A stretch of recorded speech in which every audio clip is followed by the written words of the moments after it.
Ngayon, ikaw ang Pangulo ng Pilipinas, papayag ka ba na ginago ka ng mga taong to?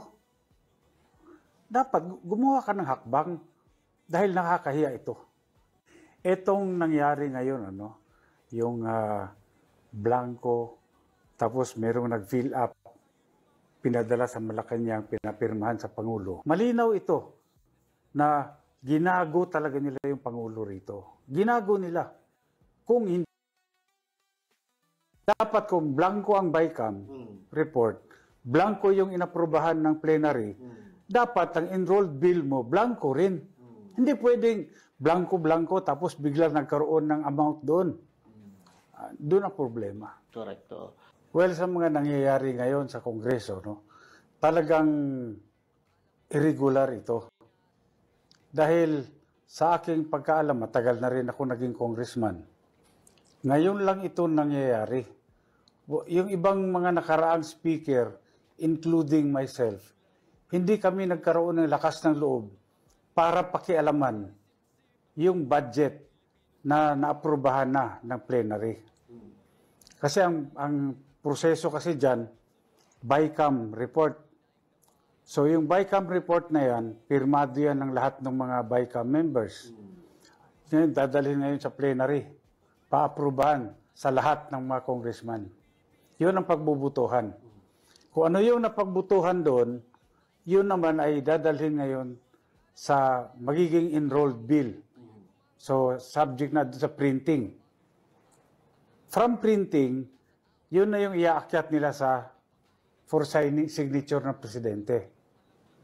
Ngayon, dito sa mga nangyari, ay nagkaroon tayo ng ebidensya na blanco yung mga itong dumating sa plenary na BICAM report, blanco. Maraming items, blanco. Ang tanong, bakit pagdating sa enrolled bill, ay na-fill upan na? So saan nila niyari ito? Sa printing. Doon po nangyayari yan. Pinakialaman nila yung printing. Hindi sinunod kung ano yung inaprubahan ng plenary. Kaya nung dumating sa Malacanang, kumpleto na yung yung bill na hindi dapat dahil dapat yan yung enrolled bill mag-reflect doon kung ano yung inaprubahan ng plenary. Ang pwedeng makialam doon, siyempre number 1, Speaker of the House. Number 2, yung chairman ng Appropriations Committee. O kaya yung SecGen, pwede rin makialam doon. Correct. Kasi nga, yun nga yung, I think, ang punto doon. Blanco naman yung pirmahang BICAM, at yun nga sinasabi nila, sa enrolled bill, kompleto naman. So wala naman problema dapat. But yun nga ang sinasabi mo, Kong Sid at Kong Bebot, BICAM. Silang sinasabi, nabalitaan ko lang na mayroon daw mga blanco. At ang sagot ng isang House of Representative member nung Committee on Appropriations nila, ang sinabi ay sinabi rin nila sa Secretariat na ayusin. Ang point ko, nung sinabi kong hindi tama yun, mali yun. That is never done on any bill or any law that is going to be passed. Once you pass a law on second or third reading, for that matter, lalo na kung third reading, or nagpunta na ng BICAM at bumalik na, at ito'y niratify nyo na, hindi pwedeng galawin niya ng kahit sino, kahit period, kahit comma, kahit a mere wrong placement of that can have a different meaning for any sentence. And our practice before, especially when I was Senate President, is kahit na period yan, or kahit column yan, or semicolon yan, hindi ko pagagawa sa Secretariat yun. You bring it back to plenary and you pass it on third reading again. All right. Kailangan, the Congress, the Senate cannot delegate powers to the Secretariat. Bilang manang, responsibilidad ko na sabihan siya, na warningan siya, na baka ito ang magpapahamak sa'yo. Ayun. So may basehan ang pag-question sa budget. Oo naman. Sige, anong Hindi nga basihan? ako pumirma eh. Pero yung sinasabi ni Pangulo Duterte at ni Pangulo Bongbong, Magkaiba. dalawang magkaibang dokumento kasi yung sinasabing blankety blank, yung maraming Blanco. maraming blanco, totoo yun. Kaya hindi ako pumirma ng BICAM.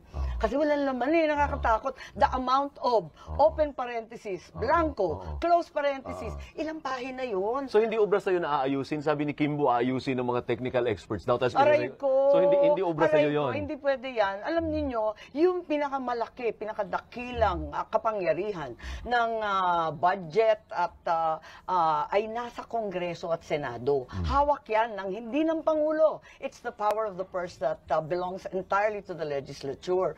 Kung mga technical at kung sino-sino ang magpipilin the blank, nakaka-nervous yata yun. Huwag tayong papayag. At saka hindi naman technical. Isipin nyo, ilang trilyon yon?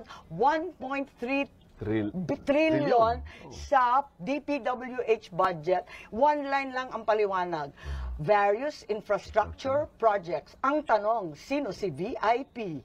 Mga VIP lang ang nakasulat eh. So, ang sinasabi itago ninyo- natin sa pangalan ng Wala Hindi ko alam.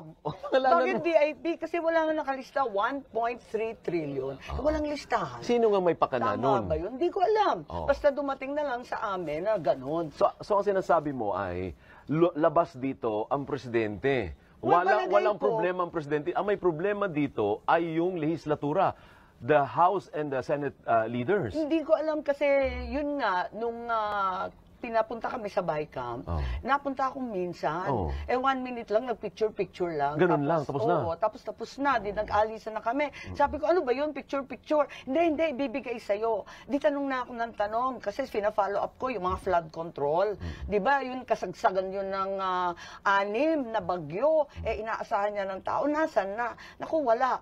Naku, talaga nervous ako. So, sabi ko, tiisan tayo. Hindi ko mapipirmahan yung mga blanco-blanco na yan. Ngayon, maski ang Pangulo na may problema, yung flagship projects niya, tinanggal. Hindi na pondohan, miski yung mga flood control, yung mga tulay, yung mga public transport, lahat na inaasam-asam ng ating bayan, ng ating tao, ay hindi maisasatupad at tinanggal para sa mga kalokohang mga, kung anik-anik na lang. So agree ka na ito ang most corrupt budget in history? Is that Well, an appropriate word term ba yun? Well, wala naman ako dito nung dekada 30 at Commonwealth at yung mga nakalipas. Pero sa panahon ko, ito na siguro yung pinakamalala kasi hindi ko siya maintindihan. Isipin mo, walang respeto miski sa Pangulo. Yung mga flagship project, hindi na inilagay. Lahat linagay sa program, which is wala lang, ala chamba. Paano naman yun? Ang lalaki ng tula. Yung irigasyon, iniiyak na yan ng mga magsasaka.